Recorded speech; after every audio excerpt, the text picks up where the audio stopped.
Hello everyone, welcome to my new lecture. Myself Manish. तो यह lecture number 4 है जिसमें न्यूक्लियर फिजिक्स पढ़ रहे हैं बीएससी फाइनल ईयर लोग के लिए। ठीक है, जो आज का टॉपिक है वो है न्यूक्लियर डिटेक्शन में पहला टॉपिक आयनन कोस्ट। इंग्लिश में क्या हो जाएगा? Ionisation chamber. ठीक है, सबसे पहले हेडिंग लिखते हैं, फिर देखेंगे पॉइंट वाइज के रूप में इसको एक्सप्लेन करेंगे तो ज़्यादा अच्छे समझ में आएगा। ठीक है, आयोनाइजेशन चैम्बर।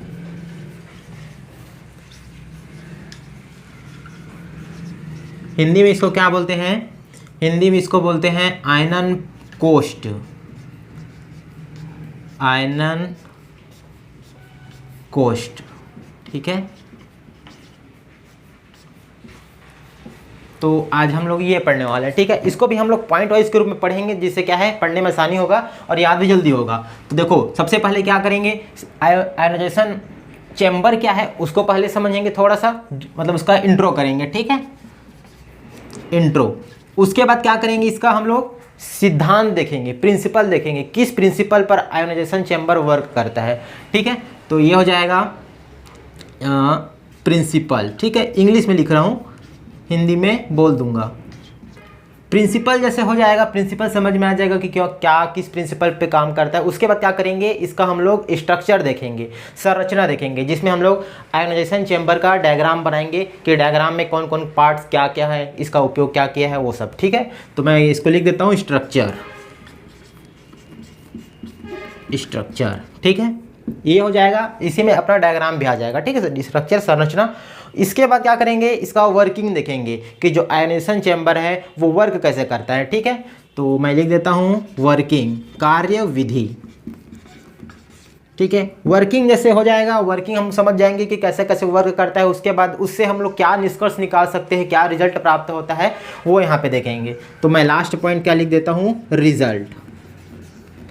ठीक है, और चाहो तो एक चीज़ और लिख सकते हो, ड्रॉबैक।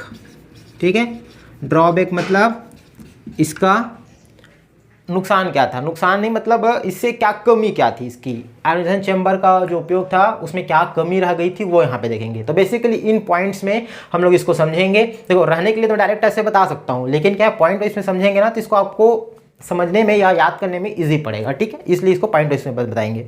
तो सबसे पहले स्टार्ट करते हैं इंट्रो। ठीक है, तो इंट्रो क्या हो जाएगा, बेसिकली आयोनाइजेशन चैम्बर जो है एक प्रकार का डिटेक्टर्स है। डिटेक्टर्स है, इसका मतलब जो भी न्यूक्लियर अभिक्रिया हो रही है उसमें जो उत्सर्जित कण है, कोई भी न्यूक्लियर अभिक्रिया होगी तो उसमें उत्सर्जित कण प्राप्त होंगे, चाहे वो अल्फा हो, बीटा हो, गामा हो, तो उनको डिटेक्ट करने के लिए हम लोग इसका उपयोग करते हैं, आयोनाइजेशन चैम्बर। ठीक है, इसमें बेसिकली होता क्या है, आयनन धारा उत्पन्न होता है। मतलब कोई भी जो गैस के परमाणु रहेंगे वहाँ पे वो अलग अलग विभक्त हो जाते हैं, प्लस में और माइनस में, और जिससे क्या होता है, इलेक्ट्रॉन की गति होने लगती है, उससे करंट जनरेट होता है। करंट जनरेट होता है तो वो हमको पल्स के रूप में प्राप्त होता है। पल्स के रूप में प्राप्त होता है तो हम लोग वहाँ पे मेजर कर पाते हैं कि वो पल्स कितनी ऊर्जा की है, वो जो पल्स की संख्या कितनी है। तो जितनी संख्या की रहती है उतने ही आयोनाइजेशन जो कण है, आवेशित जो कण होते हैं उतनी संख्या के बराबर में होती है। तो इस प्रकार से उसको डिटेक्ट कर लिया जाता है और पता लगाया जाता है कि जो कण की संख्या कितनी है, कण की ऊर्जा कितनी है। ठीक है, तो बेसिकली जो आयोनाइजेशन चैम्बर है इसमें अल्फा कण, बीटा कण और गामा कण, इन तीनों कण का हम लोग यहाँ पे डिटेक्शन करते हैं। ठीक है, समझ में आया? तो इंट्रो में इतना आप लिख सकते हो। बेसिकली क्या है, ये एक प्रकार के डिटेक्टर्स है जिसमें हम लोग अल्फा, बीटा, गामा जो आवेशित कण होते हैं उसका डिटेक्शन करते हैं यहाँ पे। ठीक है, तो इसका बता दिए। इसके बाद बात करते हैं प्रिंसिपल का। प्रिंसिपल में क्या हो जाएगा, जो आयोनाइजेशन चैम्बर है वो किस प्रिंसिपल पर बेस्ड है, किस प्रिंसिपल पर कार्य करता है। तो देखो, एकदम बेसिक सा फंडा है इसका। होता क्या है, इसमें एक कांच की एक नली होती है। ठीक है, कांच की नली होती है। अब कांच की नली में एक उसका बीच में एक अक्ष खींच देते हैं। ठीक है, अब जो कांच की नली होती है उसको एक इलेक्ट्रोड मान लेते हैं, जो बीचों बीच में एक जो अक्ष खींचे हैं उसको दूसरा इलेक्ट्रोड मान लेते हैं। अब दोनों इलेक्ट्रोड में क्या करते हैं, दोनों को अलग अलग करना पड़ता है, एक साथ तो रख नहीं सकते। तो दोनों इलेक्ट्रोड के बीच में क्या लगाते हैं हम लोग, एक मतलब अवरुद्ध लगा देते हैं। ठीक है, ताकि वो दोनों कॉन्टेक्ट मत कर पाए। अब एक इलेक्ट्रोड वो हो गया, एक इलेक्ट्रोड अक्ष हो गया, मतलब नली एक इलेक्ट्रोड बन जाएगा और जो अक्ष है वो दूसरा इलेक्ट्रोड बन जाएगा। उसके बाद क्या करते हैं, उन दोनों इलेक्ट्रोडों को हम लोग एक प्रतिरोध से जोड़ देते हैं और एक बैटरी से जोड़ देते हैं। बैटरी से जोड़ने का फायदा ये होता है कि उससे हम लोग उसमें विभवांतर दे सकते हैं, ठीक है, वोल्टेज दे सकते हैं। वोल्टेज को हम लोग अपने हिसाब से दे सकते हैं, कम देना है तो कम वोल्टेज में इसमें कर देंगे, ज़्यादा वोल्टेज करना है तो वोल्टेज का मान बढ़ा देंगे। तो इस प्रकार से दोनों में क्या कर देते हैं हम लोग, वोल्टेज जोड़ देते हैं और एक प्रतिरोध जोड़ देते हैं। अब होता क्या है, उस जो नली रहता है उसमें हम लोग गैस भर देते हैं, जिस भी पदार्थ का हम लोग को गैस भरना रहेगा उसको वहाँ पे भर देते हैं। अब होता क्या है, उसमें आवेशित कण मतलब आपतित होता है, इंसिडेंट होता है, ठीक है। आवेशित कण उसमें क्या होगा, इंसिडेंट होगा।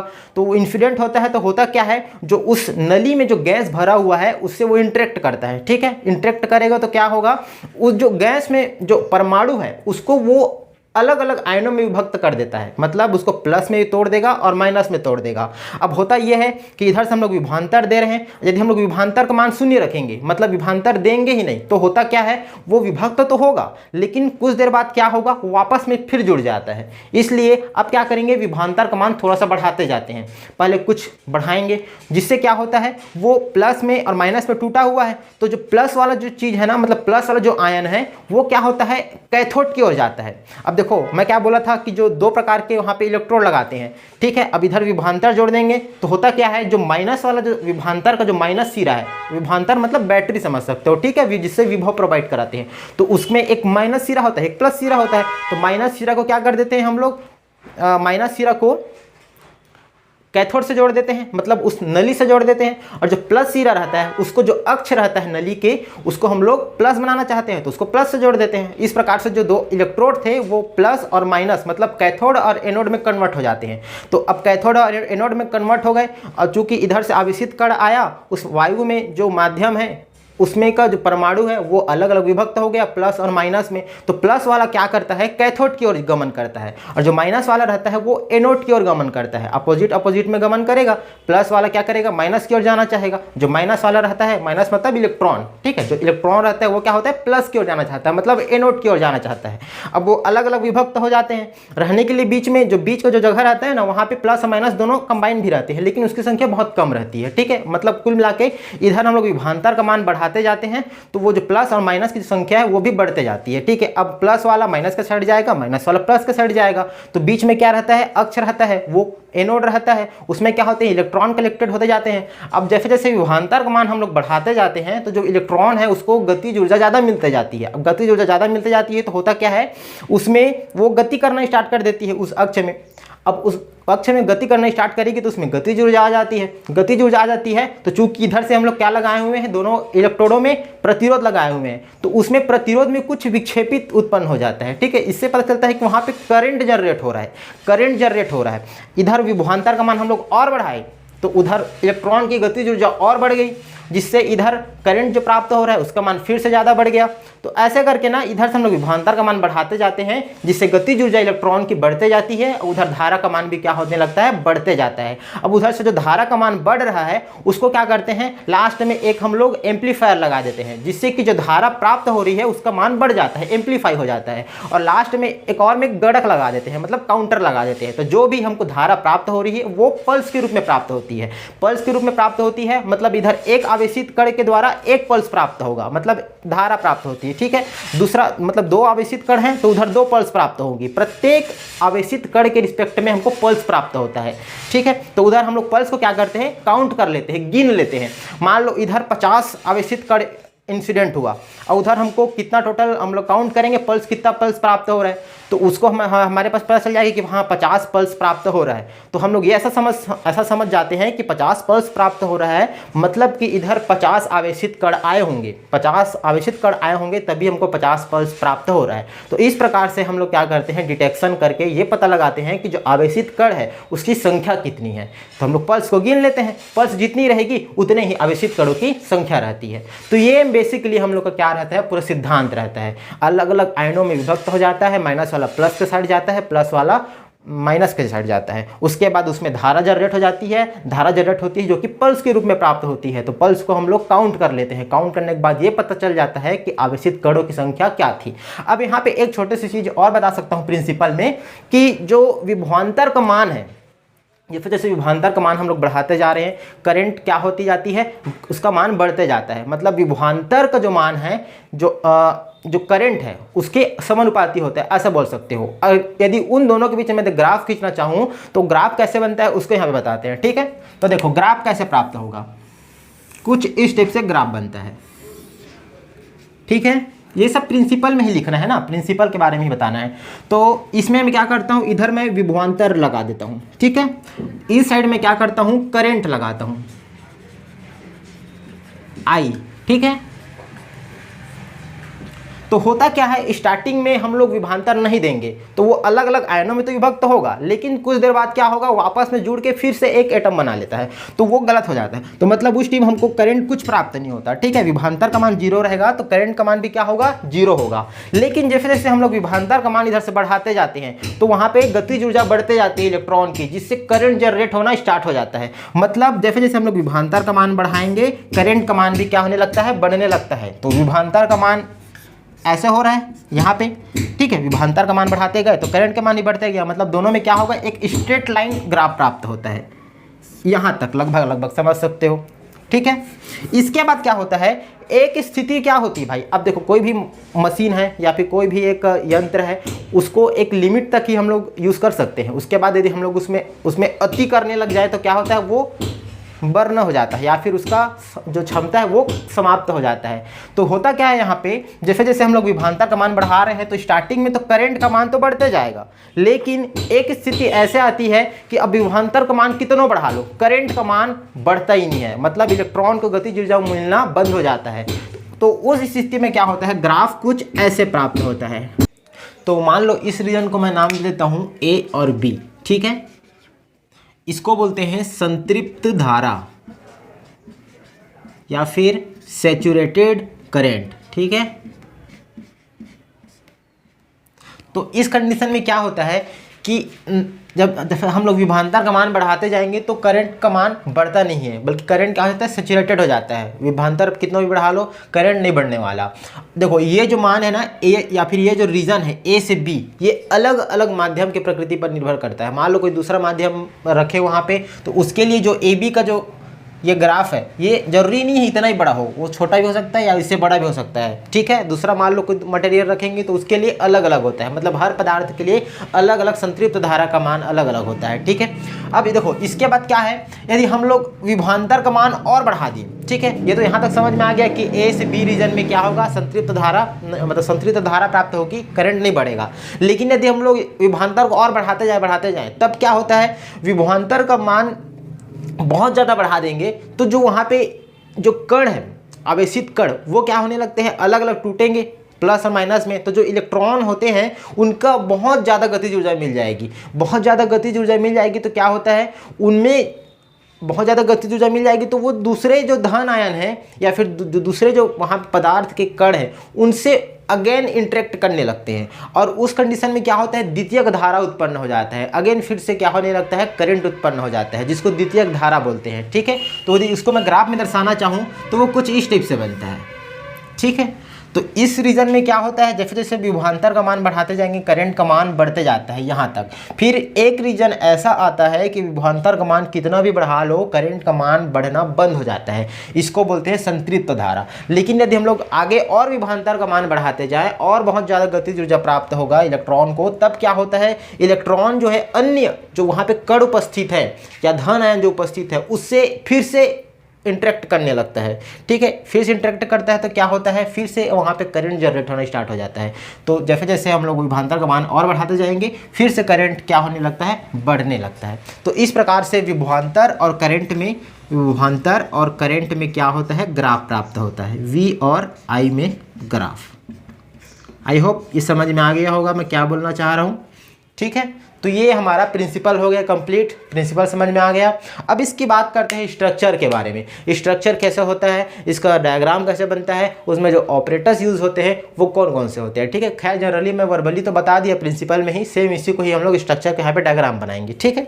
तो इसको मिटाता हूँ पहले। तो अब बात करते हैं स्ट्रक्चर के बारे में, ठीक है। तो स्ट्रक्चर के लिए मैं क्या करता हूँ, यहाँ पे उसका डायग्राम बनाता हूँ, फिर इसको समझाते हैं, ठीक है। तो देखो इसमें होता क्या है, मैं क्या बोला प्रिंसिपल में कि वहाँ पे एक नली होती है बेलनाकार, ठीक है, जो कि एक इलेक्ट्रोड के भांति व्यवहार करता है, और उसके बीचों बीच में एक जो अक्ष होगा वो दूसरे इलेक्ट्रोड के भांति व्यवहार करेगा। तो यहाँ पे उसको सबसे पहले बना देते हैं। तो देखो कैसे बनेगा, ये हम लोग का बन गया बेलनाकार नली। ठीक है, ये बेलनाकार नली हो गया। इसके बाद इसके बीचों बीच में जो अक्ष है ये एक दूसरा इलेक्ट्रोड हो जाएगा। ये एक पहला, इसको मैं नाम देता हूँ C।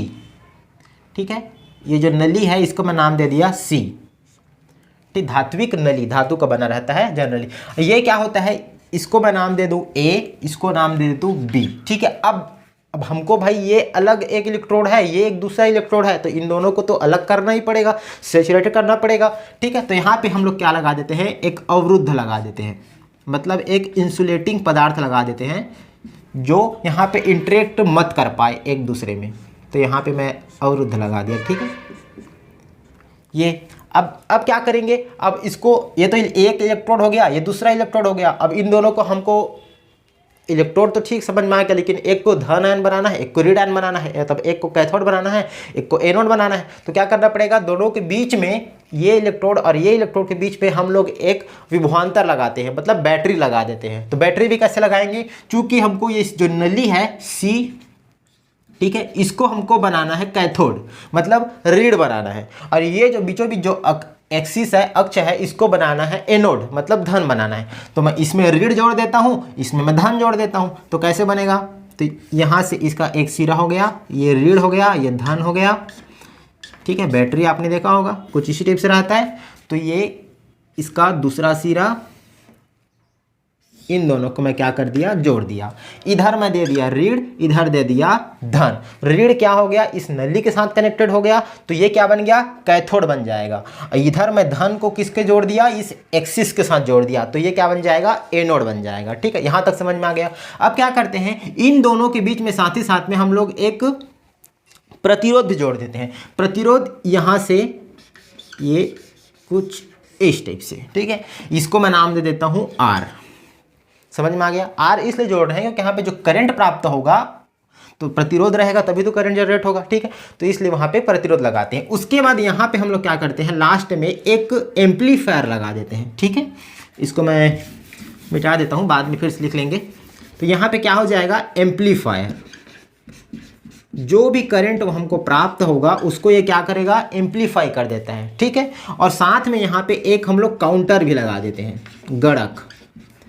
इसका काम क्या रहता है, काउंटर का, जो भी यहाँ से हमको करंट प्राप्त होगा वो पल्स के रूप में प्राप्त होता है। अब पल्स के रूप में प्राप्त होता है तो उसको काउंट करने के लिए यहाँ पे काउंटर लगाते हैं। जितना भी पल्स रहेगा उसको ये काउंटर में काउंट कर लिया जाता है। तो डायग्राम समझ में आ गया, सबका यूज भी समझ में आ गया। ये क्या है, हमारा बैटरी है। ठीक है, जिसको मैं V से डिनोट कर रहा हूँ। ये एक इलेक्ट्रोड, ये दूसरा इलेक्ट्रोड, इसको मैं माइनस से जोड़ दिया तो ये कैथोड बन जाएगा, इसको मैं प्लस से जोड़ दिया तो ये एनोड बन जाएगा। यहाँ पे एक रेजिस्टेंस लगा दिए, प्रतिरोध लगा दिए। उसके बाद एम्पलीफायर, जो भी करंट प्राप्त होगा उसको एम्पलीफाई करने के लिए एम्पलीफायर लगा दिए। जो भी पल्स प्राप्त होगा उसको काउंट करने के लिए यहाँ पे हम लोग काउंटर लगा दिए। ठीक है, तो ये डायग्राम हमारा बन गया, सिंपल सी। अब क्या करते हैं, देखो यहाँ पे हम लोग जो भी वायु का जो मतलब जो भी माध्यम हमको यहाँ पे भरना है उसको इस नली के अंदर भर देते हैं, समझ लो।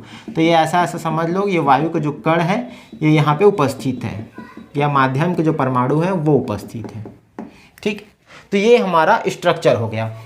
ये स्ट्रक्चर भी कंप्लीट हो गया, समझ में आ गया। एकदम इजी है, कुछ नहीं है। नली है, दो इलेक्ट्रोड बना दिए, एक विभवांतर लगा दिए, यहाँ से विभवांतर प्रोवाइड करते जाते हैं। ये प्रतिरोध हो गया, यहाँ पे एम्पलीफायर और गणक। ठीक है, तो यहाँ तक समझ में आ गया। अब बात करते हैं हम लोग इसको वर्किंग के बारे में। ठीक है, तो मैं वर्किंग समझाता हूँ। वर्किंग देखो मैं एकदम इजी से समझाता हूँ और तुमको पहले से समझ में आ भी गया होगा प्रिंसिपल में। ठीक है, तो देखो वर्किंग क्या हो जाएगा,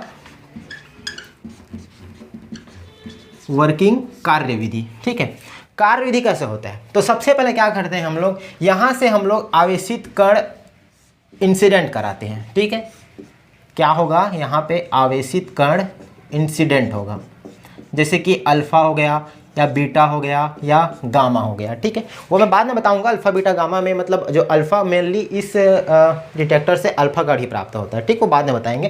तो यहाँ से मैं आवेशित कण इंसिडेंट करा दिया। अब यहाँ से इंटर करेगा तो क्या होगा, ये जो यहाँ पे इस माध्यम में जो परमाणु है इससे ये इंटरेक्ट करेगा, जिससे क्या होगा, इसको धन आयन और ऋण आयन में अलग अलग में विभक्त कर देगा। लेकिन क्या होगा, यदि मैं विभवांतर का मान 0 रखूं, यहां से कोई विभवांतर न दूं, तो ये अलग तो होगा, लेकिन वो कुछ देर बाद क्या होगा, फिर से जुड़ जाएगा। फिर से जुड़ जाने के बाद वो जस का तस हो जाएगा, तो कोई मतलब नहीं होगा। इसलिए यहाँ पे विभवांतर का मान हम लोग बढ़ाते जाते हैं। तो बढ़ाते जाएंगे तो क्या होगा, यहाँ पे जो माध्यम है इसके परमाणु से ये आवेशित कण इंटरेक्ट होंगे, जिससे प्लस और माइनस में विभक्त होंगे। तो यहाँ पे चूंकि ये क्या है, कैथोड है, तो कैथोड है तो जो प्लस आयन बनेंगे वो इस कैथोड की ओर जाएंगे। ठीक है, तो मैं यहाँ पे क्या बना देता हूँ, ऐसे कुछ प्लस प्लस बना देता हूँ जिससे आपको समझ में आ जाए। ठीक है, तो यहाँ पे क्या होंगे, प्लस आयन इकट्ठा हो जाएंगे, यहाँ पे प्लस, ये पूरा ये क्या है, अपना कैथोड है, तो कैथोड में धन जाएगा। ठीक है, और बीचों बीच में हम लोग क्या माने हैं, एनोड माने हैं। तो एनोड में क्या होगा, जो भी इलेक्ट्रॉन है या फिर जो धन आयन, जो ऋण आयन युग्म है, वो यहाँ पे क्या होंगे, इकट्ठा हो जाएंगे। तो यहाँ पे मैं क्या कर देता हूँ, माइनस माइनस माइनस। ठीक है, ये कुछ इस टिप से यहाँ पे बना देते हैं, यहाँ पे मतलब इलेक्ट्रॉन आ जाते हैं। और ये बीच बीच में भी ना धन आयन और ऋण आयन का युग्म रहता है। ठीक है, लेकिन वो क्या है, बहुत कम संख्या में रहता है। क्योंकि इधर विभवांतर का मान हम लोग बढ़ाते जाएंगे तो क्या होते जाएगा, दोनों की संख्या भी बढ़ते जाएगी। और इस जो इलेक्ट्रॉन है इसको गतिज ऊर्जा मिलते जाती है, विभवांतर देते हैं तो गतिज ऊर्जा मिलती जाएगी। तो क्या होगा, अब ये गतिज ऊर्जा इसको इलेक्ट्रॉन को मिल रही है, तो ये मूव करने लगता है, मतलब गति करने लगता है, ये इधर जाने लगेगा। ठीक है, अब इधर जा रहा है तो क्या होगा, जब इलेक्ट्रॉन गति करता है उसको गतिज ऊर्जा मिल गया, मतलब गति कर रहा है तो गतिज ऊर्जा में उसको मिल गया। तो गति करने के बाद क्या होगा, उसमें करंट जनरेट होता है। पहले तो क्या होगा, जब विभवांतर का मान 0 रहेगा तो इसमें कोई विक्षेप प्राप्त नहीं होता, क्योंकि वहाँ पे फिर से जुड़ जाते हैं वो। अब यहाँ पे इस विभवांतर का मान बढ़ाते जाएंगे तो इसको गतिज ऊर्जा मिलते जाएगी, ये इधर जाते जाएगा, जिससे क्या पता चलता है कि आर में कुछ विक्षेपण हो रहा है, कुछ न कुछ परिवर्तन आ रहा है। तो ऐसा अनुमान लगा जाता है कि यहाँ पे करंट जनरेट हो रहा है। ठीक है, जो कि करंट यहाँ से इधर निकाल दिया जाता है। ठीक है, यहाँ पे पता चलता है कि आर में कुछ वहाँ पे विक्षेपित हो रहा है, मतलब करंट आ रहा है, उधर से करंट आ रहा है। तो क्या होता है, इस करंट को हम लोग यहाँ पे एम्पलीफायर की मदद से इसको एम्पलीफाई कर लेते हैं। और ये जो करंट प्राप्त होता है ना, ये पल्स के रूप में प्राप्त होता है। ठीक है, पल्स के रूप में प्राप्त होता है। अब क्या होता है, ये जो पल्स के रूप में जो प्राप्त हो रहा है, इसको हम लोग इस काउंटर की मदद से काउंट करते हैं, गिन लेते हैं। तो ये पता चलता है कि जो एक आवेशित कण है उसके रिस्पेक्ट में एक ही पल्स प्राप्त होता है। इधर से मान लो एक अल्फा कण जा रही है तो उसके रिस्पेक्ट में हमको एक ही पल्स प्राप्त होता है। ठीक है, और मान लो यहाँ पे 2 अल्फा कण जा रहे हैं तो यहाँ पे 2 पल्स प्राप्त होगा। तो हम लोग क्या करते हैं, यहाँ पे इंसिडेंट कराएंगे, हमको मेजर क्या करना है, इसकी संख्या मेजर करना है कि आवेशित कण की संख्या कितनी होती है। डिटेक्टर में तो यही यूज करना है ना कि हम लोग जो आवेशित कण वहाँ पे उत्पन्न हो रहे हैं उसकी संख्या कितनी है, हमको मेजर करना है। ठीक है, रुक जाओ, ये हमको इसकी संख्या हमको मेजर करनी है। तो यहाँ पे क्या करेंगे, जितने भी वहाँ पे एक साथ इकट्ठा आपतित करा देंगे। उसके बाद हम लोग यहाँ से जो करंट प्राप्त हो रहा है, जो पल्स के रूप में प्राप्त हो रहा है, उसको हम लोग यहाँ से काउंट कर लेते हैं, एम्पलीफाई करके।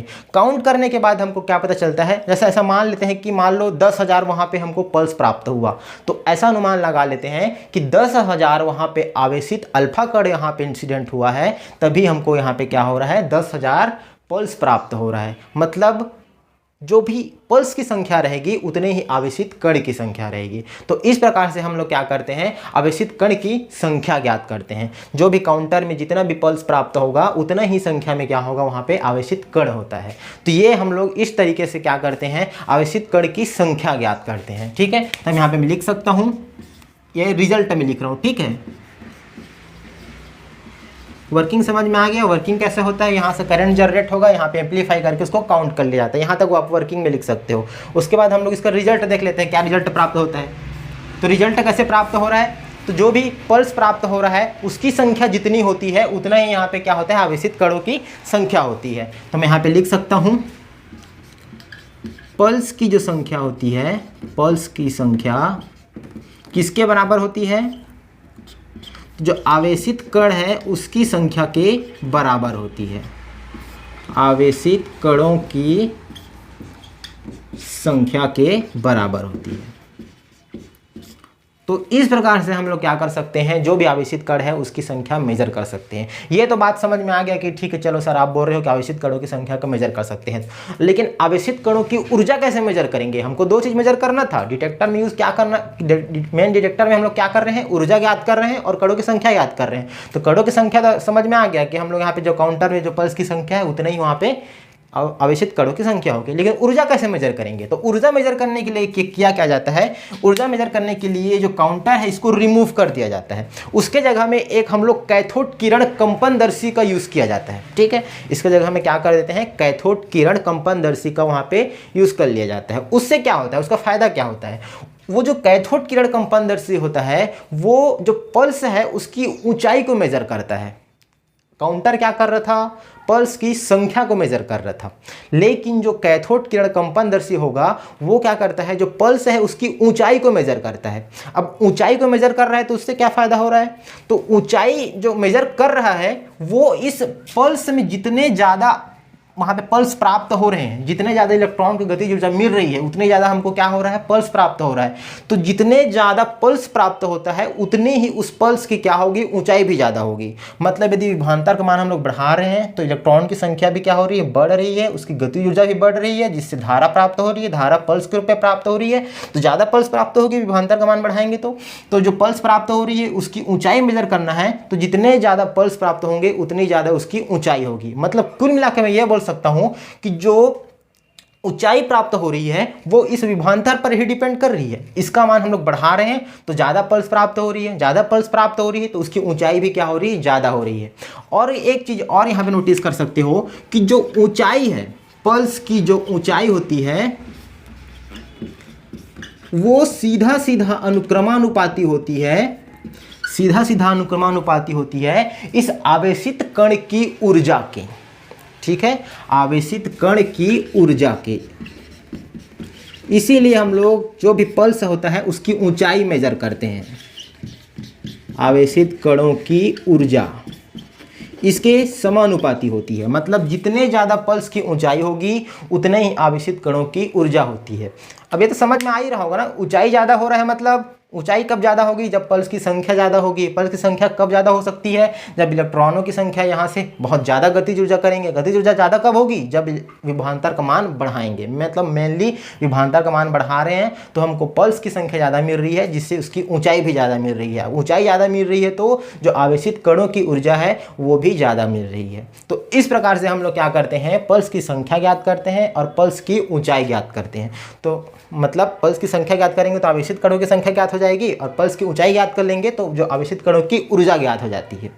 ठीक है, और यहाँ पे एक और निष्कर्ष निकलता है कि यदि 1 मेगा इलेक्ट्रॉन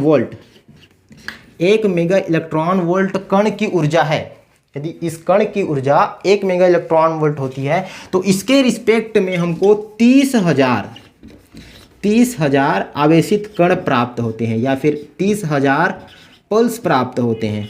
पल्स प्राप्त होते हैं मतलब 30,000 आवेशित पल्स, मतलब 30,000 आवेशित कण प्राप्त हो रहे हैं। मतलब क्या होता है, 30,000 धन आयन और ऋण आयन युग्म बन रहे हैं वहाँ पे, उतने ही वहाँ पे इलेक्ट्रॉन की संख्या प्राप्त हो रही है, जिससे हमको पल्स प्राप्त हो रहा है। तो ये हमारा जो रिजल्ट है ये सिर्फ अल्फा कणों में ही पॉसिबल होती है। अल्फा कणों की क्या होती है, जो आयनन क्षमता होती है, मतलब धन आयन और ऋण आयन में अलग अलग बांटने की जो क्षमता होती है वो बहुत ज़्यादा होती है बजाय बीटा और गामा के। ठीक है, तो इतना जो क्षमता है ना ये सिर्फ अल्फा कण में ही किया जा सकता है। अगर बीटा, मान लो यहाँ बीटा कण यहाँ पे इंसिडेंट कराएंगे तो क्या होगा, उसकी आयनन क्षमता बहुत कम होती है। उसकी आयनन क्षमता बहुत कम होगी तो वहाँ पे धन आयन ऋण आयन को अलग अलग बहुत कम कर पाएगा, मतलब उसकी गतिज ऊर्जा भी बहुत कम होगी। कम कर पाएगा तो यहाँ पे पल्स की संख्या भी बहुत कम हो जाएगी। संख्या कम होगी तो जो उसकी आवेशित कणों की संख्या है और जो ऊर्जा है वो भी बहुत कम होती है, तो ये पॉसिबल नहीं हो पाता। ठीक है, ये सिर्फ किसमें पॉसिबल हो पाता है, अल्फा कण में पॉसिबल हो पाता है। तो जो आयोनाइजेशन चैम्बर है उसमें हम लोग सिर्फ और सिर्फ अल्फा कण का ही डिटेक्ट कर पाते हैं। बीटा और गामा का भी कर सकते हैं, लेकिन यथार्थतापूर्वक या फिर एकदम एक्यूरेट मेज़र नहीं कर पाते। वो सिर्फ अल्फा कण बस को यहाँ पे मेज़र कर पाता है।